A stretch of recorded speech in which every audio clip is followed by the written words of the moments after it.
É comum a mulher se vestir e pedir opinião a alguém, como um marido, um filho, até mesmo uma outra pessoa, outra mulher, para saber como é que ela está.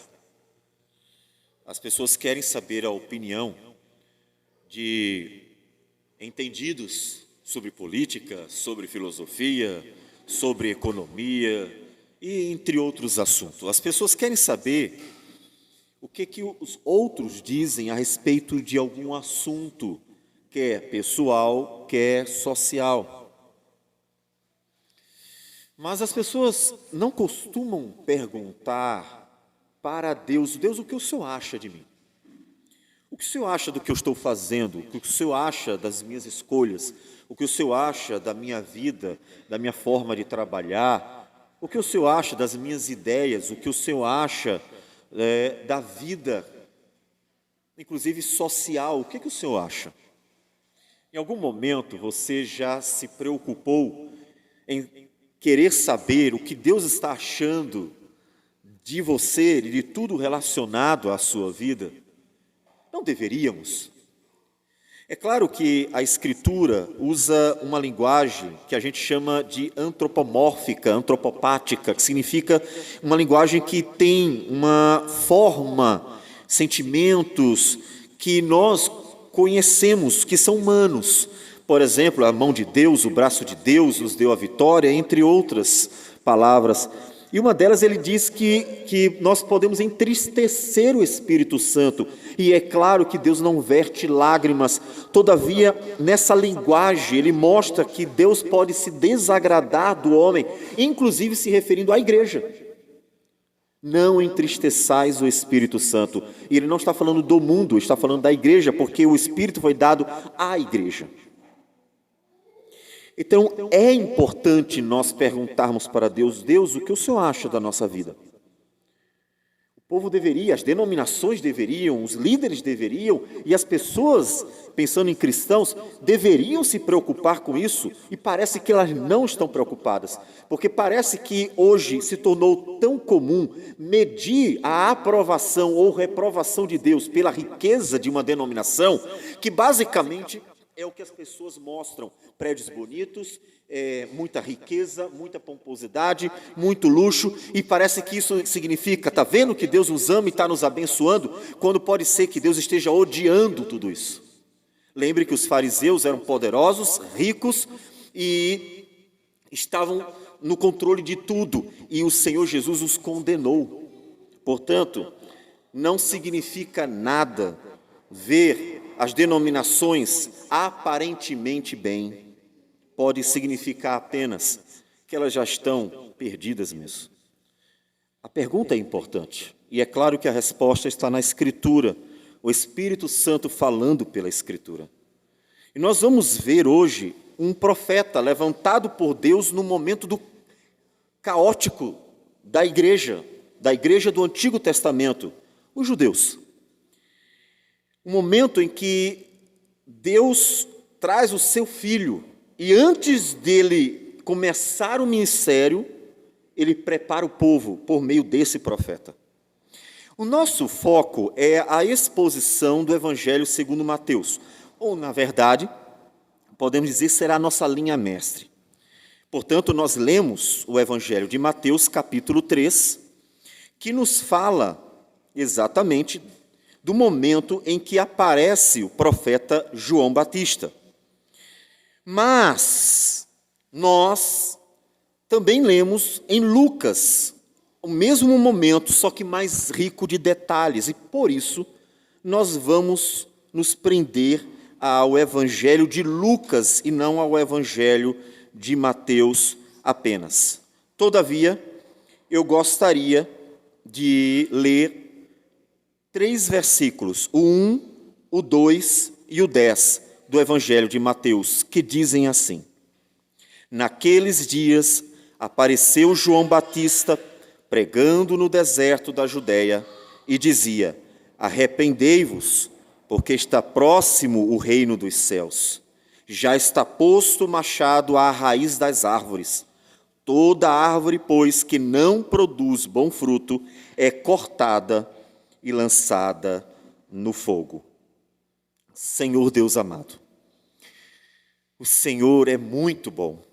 E a tua palavra diz que o Senhor mostra o caminho aos pecadores. Isso é um ato de bondade.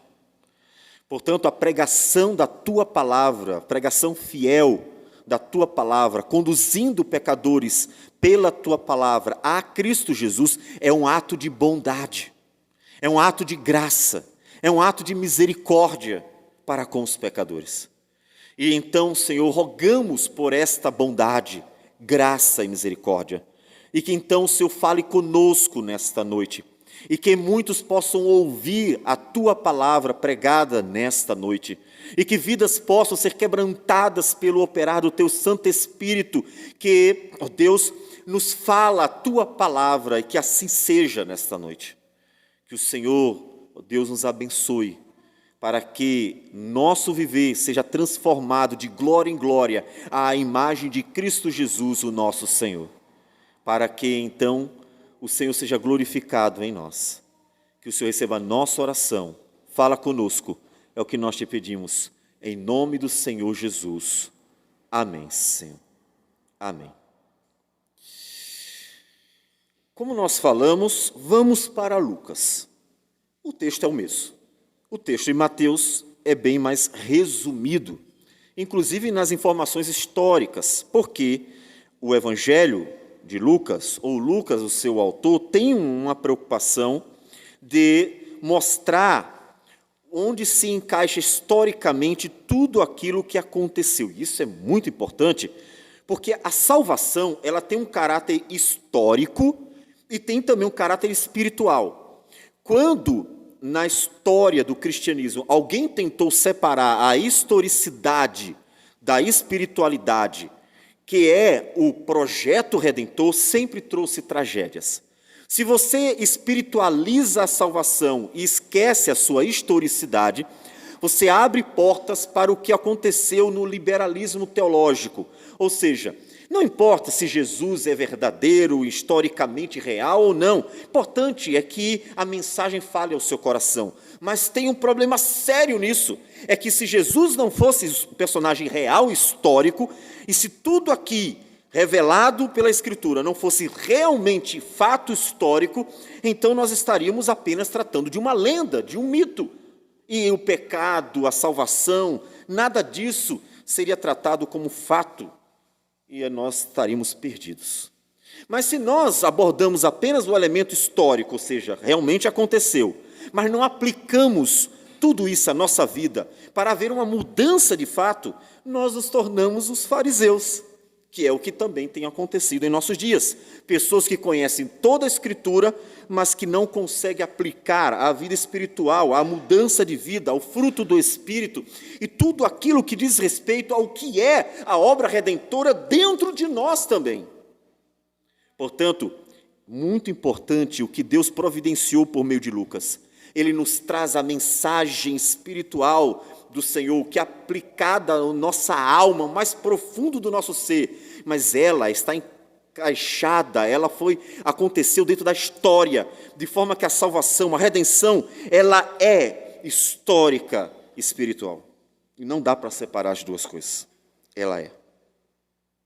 E é assim que Lucas começa o capítulo 3, como nós já lemos, no 15º ano do reinado de Tibério César, sendo Pôncio Pilatos governador da Judéia, Herodes tetrarca da Galiléia, seu irmão Filipe tetrarca da região da Itureia, e Traconites, e Lisânias tetrarca de Abilene. Veja, ele encaixa bem direitinho o contexto histórico.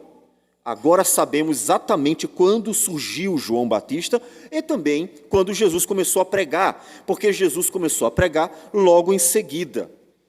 Fato histórico.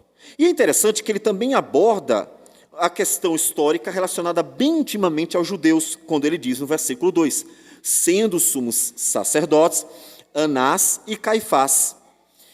E daí já começa a aparecer o problema. Quando ele diz que Anás e Caifás eram os sacerdotes, quando na verdade o sacerdote era Caifás, não era Anás. Anás foi deposto por um governador romano. Opa, primeiro problema. O que um governador tinha lá que se meter no sacerdócio que Deus revelou desde o início da libertação do Egito e então escolher quem ele quer? E isso estava acontecendo. Observe que não morreu Anás para um outro que seria seu filho ser o sucessor. Simplesmente alguém depois colocou o outro e estavam vivendo esse dilema político-religioso dentro do judaísmo. Observe, realmente o problema era sério. Uma política secular se metendo nas questões da religião judaica.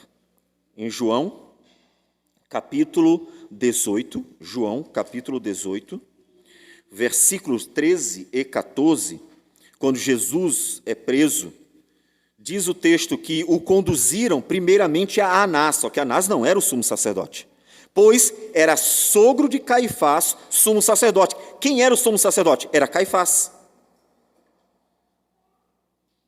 Então havia um problema. Observe que o judaísmo estava realmente afetado pelo paganismo. Interesses políticos pagãos estavam afetando a própria religião judaica. Havia um problema sério. E aqui eu gostaria de trazer uma aplicação. Meus amados irmãos, temos visto nesses últimos anos que o cristianismo tem tratado de uma forma equivocada a política. Não são poucas as denominações ou igrejas locais que abrem o púlpito, um momento em que deve ser Deus adorado, tão somente Deus adorado, inclusive nem mesmo a figura de algum religioso, e abrem para que se torne um palanque, por exemplo. E a política secular, ou seja, de pessoas que nem sequer conhecem, e outras, mesmo conhecendo, interfere na vida da igreja. E, normalmente, como nós vemos, isso dá grandes problemas.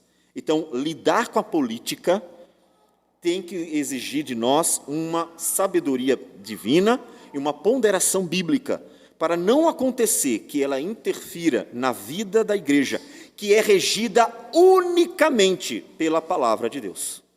Ninguém mais pode interferir. Inclusive, se disserem, parem de adorar a Deus, a igreja diz assim, nem mortos nós pararemos. Então, o primeiro problema já está evidente. Anás e Caifás, dois, o que houve? Não tem que morrer um para o outro surgir? E isso não aconteceu. Então, é nesse momento que há uma crise dentro do judaísmo. Observe que isso no Antigo Testamento é evidente várias vezes. Deus levanta profetas quando há uma crise na igreja.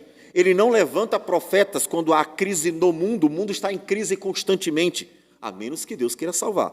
Quando Deus quis salvar Nínive, Deus enviou um profeta para Nínive, o profeta Jonas, para pregar a palavra de Deus, e Deus salvou Nínive pela pregação da palavra. Mas nós vemos no Antigo Testamento inteiro que Deus sempre levantava profetas dentro de contextos caóticos da igreja. Ela precisava ser advertida pelo Senhor para não ser castigada. E Deus levantava profetas para mostrar a verdade de como Deus estava olhando, como Deus via a igreja. E aí eu pergunto outra vez, você sabe como Deus está te vendo? Você pode estar se olhando de um jeito e Deus está vendo outro. Isso não é algo incomum. Será que o que você pensa de si mesmo é aquilo que Deus pensa sobre você? A cristandade tem que pensar, tem que refletir isso. Porque Deus é que sabe o que pensa de nós. O livro de Apocalipse nos fala de Deus falando às 7 igrejas e dizendo o que realmente Ele pensa de cada uma. E algumas delas, a mais rica principalmente, Laodiceia, uma igreja abastada, rica, cheia de si, era aquela que Deus deixou bem claro, estou pronto a ponto de vomitar-te. Portanto, é importante sabermos como Deus pensa, o que Deus pensa de nós. Então, nesse momento, versículo 3, diz o texto, ou melhor, versículo 2 ainda, que veio a palavra de Deus a João, filho de Zacarias, no deserto. Ou seja, Deus chamou João, nós já vimos isso, porque João nasceu como um milagre de Deus, prometido a Zacarias, que desde o ventre ele seria cheio do Espírito Santo e seria profeta do Senhor, ou seja, o menino foi chamado por Deus para ser profeta, desde o ventre, não tinha como ele fugir desse propósito divino, mas ele só começou a pregar num determinado momento, quando alcançou 30 anos. É no momento que Deus decidiu que ele começasse a pregar. Você percebe uma coisa? Eu já ouvi várias vezes pessoas querendo acelerar processos, principalmente relacionado ao pastoreio, à pregação da palavra. Todavia, Deus esperou que João Batista chegasse aos seus 30 anos, ou seja, Deus esperou 30 anos para começar a falar por meio do profeta João Batista. Portanto, observe que mesmo em contextos caóticos, como foram os dias do profeta João Batista, dias também de Jesus, Deus pacientemente esperou 30 anos. Deus não tem pressa, é você que tem pressa. É você que quer que as coisas aconteçam urgentemente. É você que quer que tudo aconteça rapidamente. É você que quer que as coisas sejam para ontem. Deus não tem pressa. Quando Deus tem pressa, Ele avisa. Como Ele avisou para José. Quando Deus revelou um sonho a Faraó e José interpretou o sonho, ele disse o porquê a dupla visão do sonho. Dois sonhos que tinham a mesma mensagem, as vacas e as espigas. Ele explica, Deus tem pressa em fazer. Então, quando Deus tiver pressa, Ele avisa que tem pressa. Mas quando Deus não tem pressa, devemos esperar. Devemos esperar. Deus esperou 30 anos. Então, não pense que tudo tem que ser rápido, tem que ser para hoje. Às vezes, Deus tem um tempo e esse tempo pode ser distante. Então, Deus deu a palavra para João Batista, filho de Zacarias, e é interessante, no deserto. É muito curioso que João Batista tenha ministrado, exercido o seu ministério no deserto. Porque o deserto não é o lugar onde está a maioria das pessoas.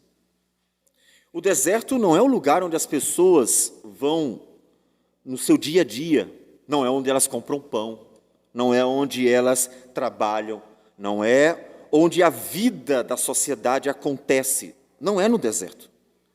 Mas foi no deserto que Deus chamou e colocou João Batista para ministrar a palavra. E Deus falou a multidões, porque o texto diz que as multidões saíam para falar com João Batista. Capítulo 3 ainda, de Lucas, versículo 7. Dizia ele, pois, às multidões que saíam para serem batizadas. Então, quando Deus quer ministrar, Deus ministra eficazmente. Deus pode fazer um povo ter medo até pela chuva. E nós temos um caso bíblico, Jonas. O que foi que aconteceu quando Jonas fugiu para não ir para a cidade de Nínive? Ele pegou um navio e, com o propósito de ir para a direção oposta, embarcou e seguiu. Inclusive dormia no barco, ou seja, ele estava realmente com o propósito de fugir da obrigação que Deus havia dado a ele. Mas o texto diz que Deus mandou o quê? Uma tempestade furiosa, e o barco sacolejava, e o mar estava furioso, e os marinheiros estavam desesperados, e cada um orava ao seu Deus, e tentava resolver o problema, invocando a sua divindade, mas nada resolvia o problema. Observe que a tempestade faz os homens perceberem que alguma coisa está errada. E é isso que deve despertar este povo nesse momento. As tempestades que em apenas alguns meses vieram 2 vezes de uma forma trágica, deveriam despertar no povo o mesmo medo que os marinheiros dos dias de Jonas tiveram no coração, mas que pela ignorância não sabiam a que Deus buscar, porque eles não conheciam o Deus de Israel. Foi quando eles chamaram o profeta. Observe que o profeta estava lá, e esse profeta pregou a palavra de Deus, por mais que tivesse toda a má vontade do mundo. E foi pela pregação da palavra do profeta Jonas que os marinheiros conheceram o Deus de Israel, quando Jonas disse: é por minha causa dessa tempestade, porque Deus me mandou a uma missão. E ele fala tudo o que aconteceu. Então eles conhecem o Deus de Israel, o Deus que é poderoso para controlar toda a criação. E diz que quando a tempestade parou, assim que eles cumpriram a palavra do profeta, eles temeram a Deus e adoraram a Deus, eles oraram a Deus, e é isso que o povo deveria fazer, perceber que Deus está falando alguma coisa, mas parar de invocar as suas imagens de escultura que não tem nenhum valor, não tem nenhum poder, e que, portanto, desonram a Deus. Deveriam perceber. Quando Deus quer falar, Ele fala eficazmente e pode usar até uma tempestade. Então, João Batista começou a pregar no deserto e diz que ele percorreu toda a circunvizinhança do Jordão. O lugar de pregação do profeta João Batista foi às margens do Rio Jordão, onde ele, inclusive, batizava, porque, obviamente, era o lugar que tinha água. E, obviamente, também não queremos entrar em detalhes sobre a questão da forma de batismo, que não é o nosso propósito aqui. Pregando o batismo de arrependimento para a remissão de pecados. Um ponto a gente pode e deve abordar. O batismo de João Batista não é o batismo de Jesus. Nós encontramos em Atos dos Apóstolos, capítulo 19, o apóstolo Paulo rebatizando aqueles que tinham sido batizados por João Batista, porque a razão é, João Batista preparou o povo para Jesus. O batismo de Jesus é o sinal de aliança. O batismo de Jesus é a nova aliança, o sinal da nova aliança feita em seu sangue. Por isso que não podemos confundir o batismo de Jesus com o batismo de João Batista. O batismo de João Batista é uma preparação. Era um símbolo de purificação comum no Antigo Testamento, quando os sacerdotes deveriam aspergir sobre o povo ou sobre utensílios, objetos, a água que representaria a purificação deles. E o profeta João Batista chegou fazendo exatamente isso. A ideia era, quando o povo reconhecia seus pecados, eram batizados simbolizando que eles estavam limpos de seus pecados. Mas ainda não era o momento de Jesus, não era o batismo de Jesus. Então, o texto continua, versículo 4, e diz: conforme está escrito no livro da palavra do profeta Isaías. E aí o texto cita o capítulo 40, versículo 3 a 5 do profeta Isaías. Qual era o propósito de João Batista? Preparar o povo para a chegada de Jesus. Voz do que clama no deserto, preparai o caminho do Senhor. Preparar o povo para a chegada de Jesus. Quando Jesus chegasse, ou quando Jesus começasse a pregar, ele já estava lá, eles eram apenas 6 meses de diferença e idade. Quando Jesus começasse o seu ministério, quando Jesus fosse à cruz, ele encontraria um povo preparado por João Batista.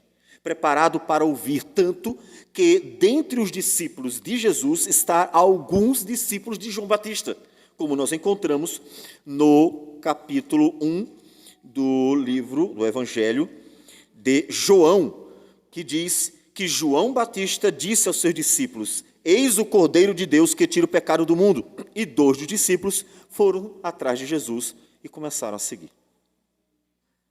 Preparar as pessoas para Cristo. Esse é o seu papel. Esse é o meu papel, esse é o papel da igreja. O foco não somos nós. João Batista disse: importa que ele cresça e que eu diminua. Mas o nosso propósito é preparar as pessoas para ele. Nós anunciamos a glória dele. Nós dizemos: eis o Cordeiro de Deus que tira o pecado do mundo. Nós preparamos as pessoas para ele, inclusive para a volta dele. Por isso não pregamos a nós mesmos, não pregamos a nossa imagem, nosso nome, status ou qualquer que seja a natureza da aparência de homens. Nós temos que pregar Cristo, porque o papel da igreja é preparar as pessoas para Cristo. Preparar para que elas se convertam a Cristo, preparar para que elas estejam prontas para a volta de Cristo. É isso que nós deveríamos fazer. Então eu pergunto para você está preparando as pessoas para Cristo? Nós não preparamos pessoas para estar dentro de uma denominação apenas, porque observe quantas denominações temos em nosso país e quantas delas estão cheias de pessoas perdidas. Nós preparamos pessoas para Cristo, porque Ele é o Salvador, Ele é o Redentor, Ele é o Transformador, e só Ele pode operar poderosamente e eficazmente no coração do pecador, e somente Ele pode justificar aquele que crê. O nosso papel é preparar pessoas para Cristo, e por isso que só e somente só anunciamos a Cristo. Então, quando você pensar em falar algo para alguém, não tenha dúvida, fale de Cristo. Quando você pensar em apontar o caminho para alguém, não tenha dúvida, aponte para Cristo. Quando você pensar em atrair as pessoas para algum lugar, não tenha dúvida, atraia as pessoas a Cristo, porque o nosso papel é proclamar Cristo, preparando as pessoas para Ele.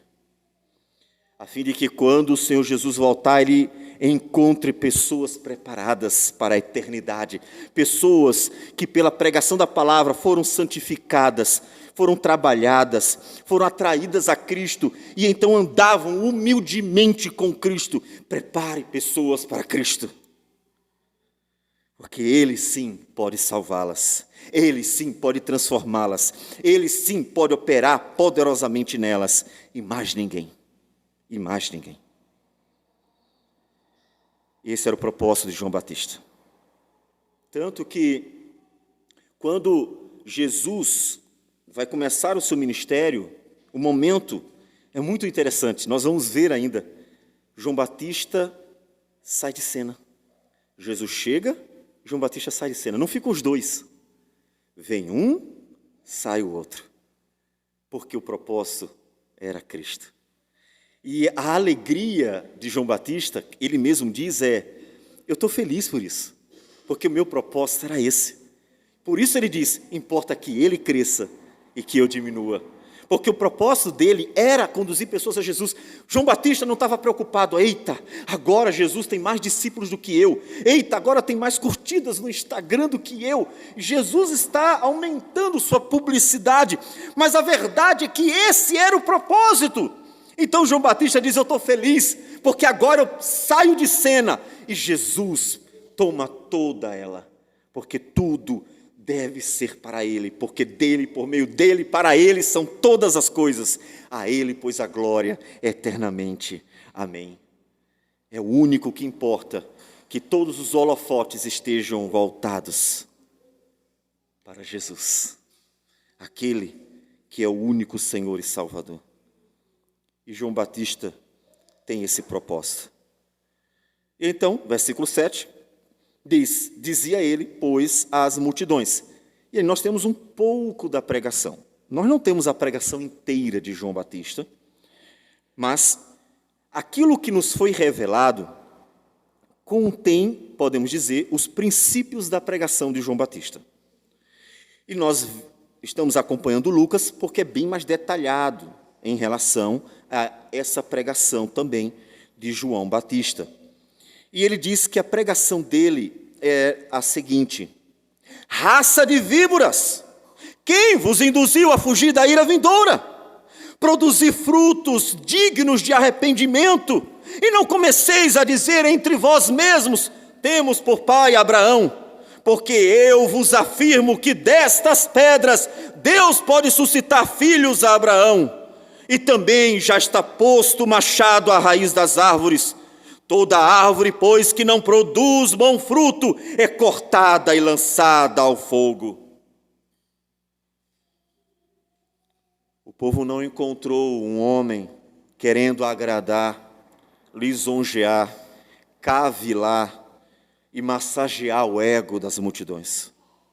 Ele encontrou um profeta disposto a pagar o preço de anunciar com fidelidade a palavra de Deus. Mas era exatamente isso que o povo precisava ouvir. Mateus, ele nos dá um detalhe que nesse momento Lucas não deu. É que Mateus, capítulo 3, quando nos fala sobre o conteúdo da pregação, esse momento mais duro aqui de João Batista, quando isso aparece, ele diz que ele se dirigia a fariseus e saduceus. Já Lucas deixa de forma mais abrangente, ele falou para as multidões. Mateus, ele tem um foco na liderança judaica, porque esta liderança perseguiu Jesus durante todo o seu ministério. E ele vai mostrar os pecados dessa liderança e como Deus advertiu tantas vezes a respeito disso. Lucas, ele tem um público maior, seu propósito é anunciar o evangelho, e ele então não foca exatamente nesses problemas da liderança judaica que na época tinha. Mateus foca, Lucas não.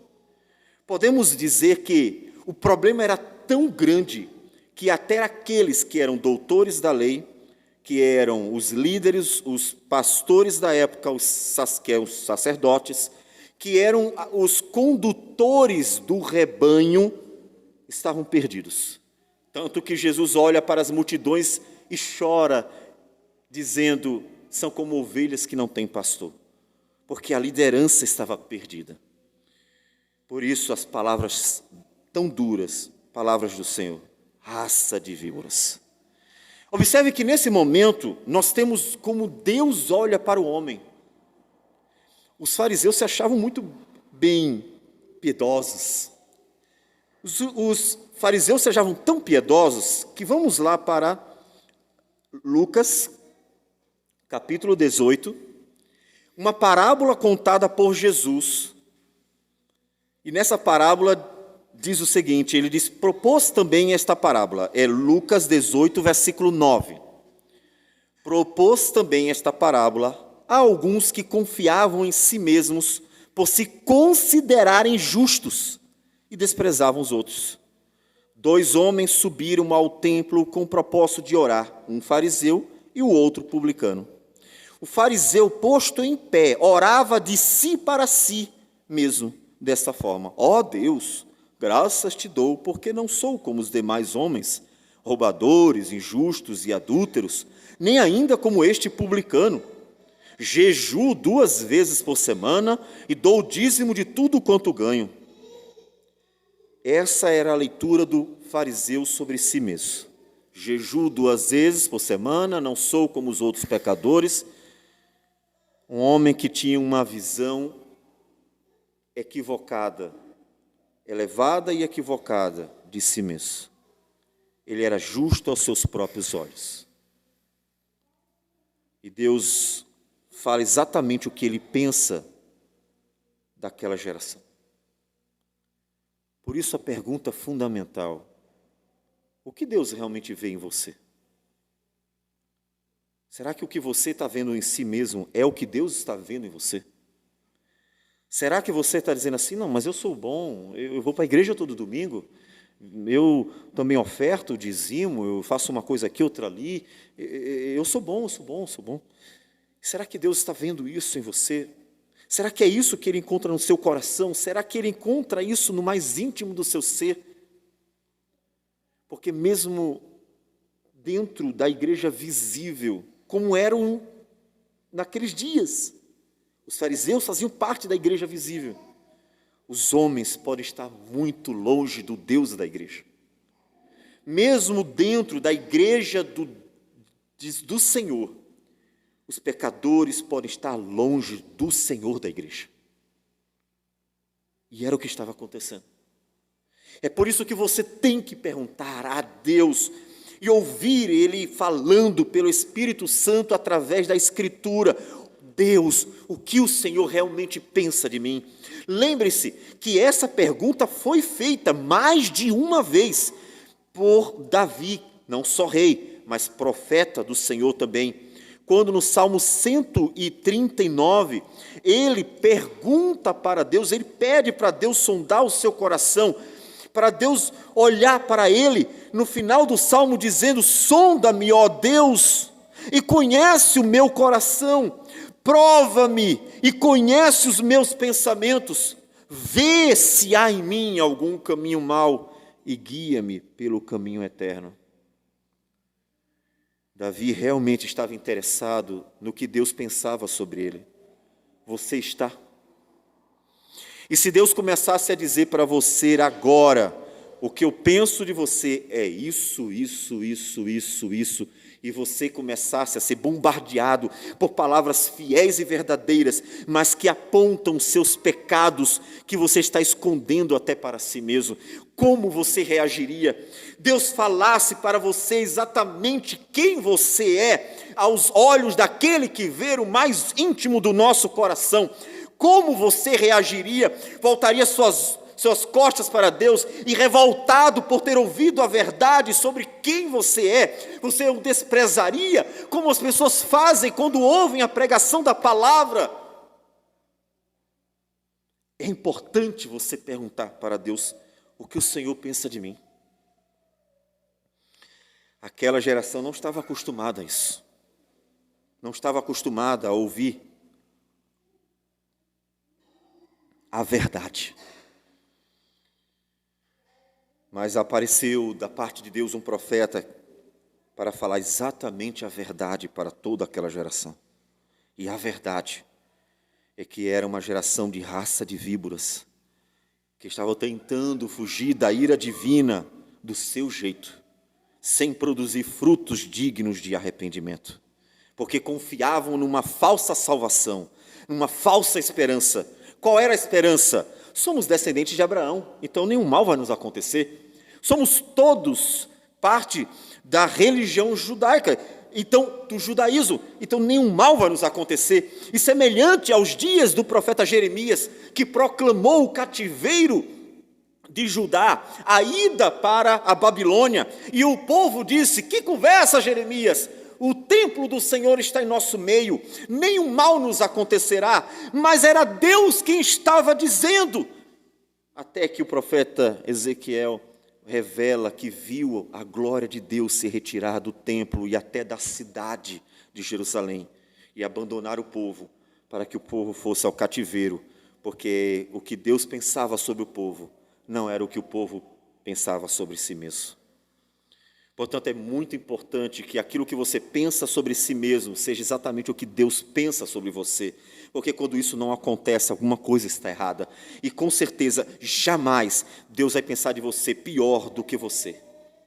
Seus pensamentos sobre si mesmo sempre serão muito elevados em relação à realidade, porque você não consegue ver tantas vezes a mais profunda miséria do seu coração, tão cheio de corrupção, egoísmo e maldade. E é por isso que somos chocados pela palavra do Senhor, pela fiel palavra do Senhor. Quem é você diante de Deus? Quem é você diante de Deus? Você não vai conseguir fugir da ira divina do seu jeito.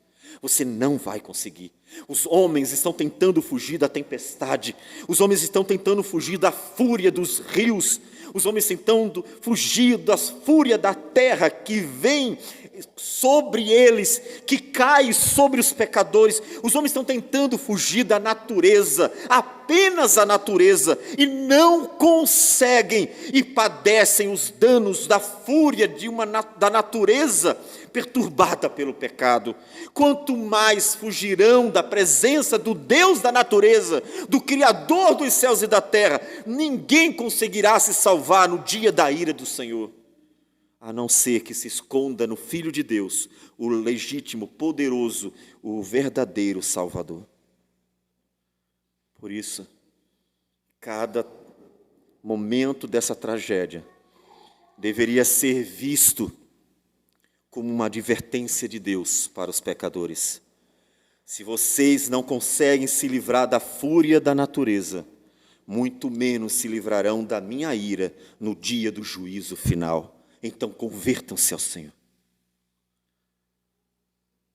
Deus está sendo gracioso com aquele povo, chamando ao arrependimento. Observe que a palavra é dura, e mesmo sendo dura, é uma palavra de graça. O que diz o versículo 8? Produzi, pois, frutos dignos de arrependimento. O que ele está chamando o povo? Se arrependam de verdade. Se convertam de verdade.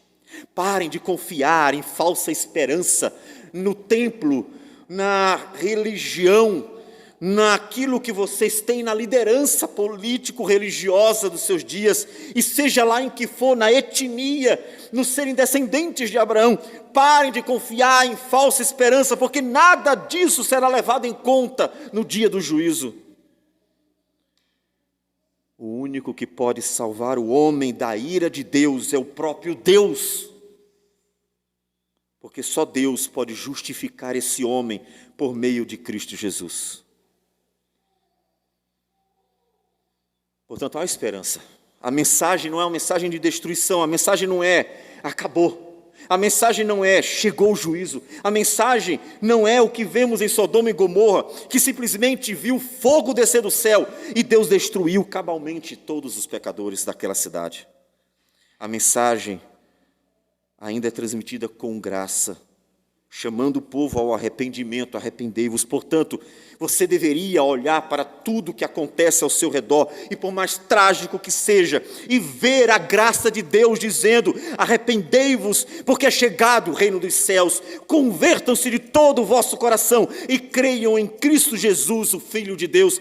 Olhe para tudo isso e veja a graça, porque o dia em que Deus se calar, o dia em que a natureza não mais falar, o dia em que Jesus chegar, não haverá mais graça, porque terá chegado o dia do juízo final, terá chegado o dia da ira divina, e ninguém poderá se esconder desse dia, a não ser que esteja em Cristo Jesus, a não ser que esteja em Cristo Jesus. A mensagem é dura, mas é graciosa. A mensagem é dura, mas é graciosa. A partir do versículo 10, tem uma sequência de diálogo, 3 diálogos, na verdade. E é muito interessante, porque nós vemos como a mensagem divina de fé, de arrependimento, de conversão, é muito prática. Observe que o povo, quando ouve a pregação, quer saber: e na prática, o que eu faço? Provavelmente você já fez essa pergunta. Tá, eu entendi, mas como é que eu coloco isso em prática no meu dia a dia? Amanhã, quando eu for trabalhar, no meu trabalho, como eu coloco em prática isso? Em casa, como eu coloco em prática isso? Como marido, como esposa, como pai, como filho, como eu coloco em prática isso? Quando eu estiver comprando no comércio, quando eu estiver vendendo também, como eu coloco em prática isso? É exatamente o que acontece. Observem, versículo 10 diz assim: então as multidões o interrogavam, dizendo: que havemos, pois, de fazer? Tá, temos que nos arrepender, e como é que a gente coloca em prática isso? Respondeu-lhes: quem tiver 2 túnicas, reparta com quem não tem, e quem tiver comida, faça o mesmo. Observe que ele ensina o amor. Ou seja, ele não está dizendo que a salvação ela é alcançada por simplesmente dividir suas roupas, ou seja, compartilhar. Ah, esse é o momento, vou dar bastante roupa para as pessoas, porque aí eu garanti a minha salvação. Não, não é isso. Ele está mostrando que o arrependimento, ele se revela na prática. Ele está mostrando que uma pessoa que reconhece a sua miséria, seus pecados, que reconhece seu egoísmo, sua maldade, seu orgulho, sua inveja, sua vaidade e os pecados de seu coração, uma pessoa que reconhece que de fato deve glorificar a Deus com uma vida santa e agradável a Ele, ela deve colocar em prática. Ela não vai ser salva porque deu uma muda de roupas para as pessoas, mas ela pode demonstrar que de fato anda com Deus, tendo um viver diário que glorifique a Deus. Por isso é prático. Você não vai ser salvo por ser um marido melhor, uma esposa boa, um filho obediente. Você não vai ser salvo porque você fez boas ações nesse momento de tragédia, mas você demonstra que você ama a Deus e que você anda com Deus quando você todos os dias luta contra os seus pecados e todos os dias busca viver segundo a vontade de Deus que você está conhecendo a cada dia que nos foi revelada, que é a palavra dele, a Bíblia. Você mostra que entendeu a mensagem do que é viver para a glória de Deus.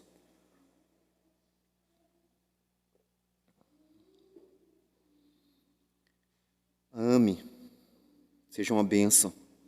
Versículo 12, foram também os publicanos, para serem batizados e perguntaram-lhe, mestre, que havemos de fazer? Observe que ele vai responder de acordo com cada grupo que pergunta. A multidão pergunta, ele dá uma resposta bem abrangente. Sejam amorosos, amem o próximo, sejam uma bênção, cuidem uns dos outros. Ele dá uma mensagem abrangente. Quando os publicanos perguntam, quem são os publicanos? Os publicanos são os cobradores de impostos. São os judeus escolhidos por Roma, pelos líderes ali locais de Roma, o governador, assim por diante, para serem representantes de Roma, cobrando os impostos. Só que acontecia, muitos desses publicanos, por causa exatamente de relações políticas, aquilo que a gente conhece no Brasil, aquela politicagemzinha nojenta que a gente tem no Brasil, eles então conseguiam favores. E uma das coisas que eles faziam era se aproveitar dessa vantagem, cobrando mais do que deveriam para ficar com parte. Digamos, o imposto era R$10, eles cobravam 20, ficavam com 10 e davam 10 a Roma. Então, se tornou comum eles roubarem o seu próprio povo e por isso serem tratados como traidores, porque eles enriqueciam roubando do próprio povo. Então, quando chegam os publicanos e perguntam o que a gente faz, como devemos demonstrar a mudança de vida para com Deus, aí o profeta João Batista mostra, respondeu-lhes, não cobreis mais do que o estipulado. Em outras palavras, sejam honestos, sejam íntegros, sejam retos, sejam justos. Percebem que são valores. Amem o próximo, sejam gentis, sejam bondosos. Agora, sejam justos, sejam íntegros, sejam retos. São valores, e valores práticos. Porque todas as virtudes têm uma prática no dia a dia, todas elas. Então, eles deveriam agir de acordo com a virtude divina.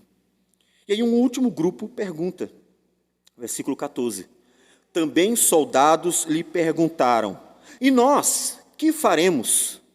E ele lhes disse, observem, cada resposta de acordo com o grupo. A ninguém maltrateis, são soldados. E muitos soldados usam de sua autoridade, se aproveitam de sua autoridade para maltratar as pessoas desnecessariamente, indevidamente. A ninguém maltrateis, não deis denúncia falsa. Observe, prejudicar alguma família, alguma pessoa, denunciando falsamente, inclusive foi o que aconteceu com Jesus.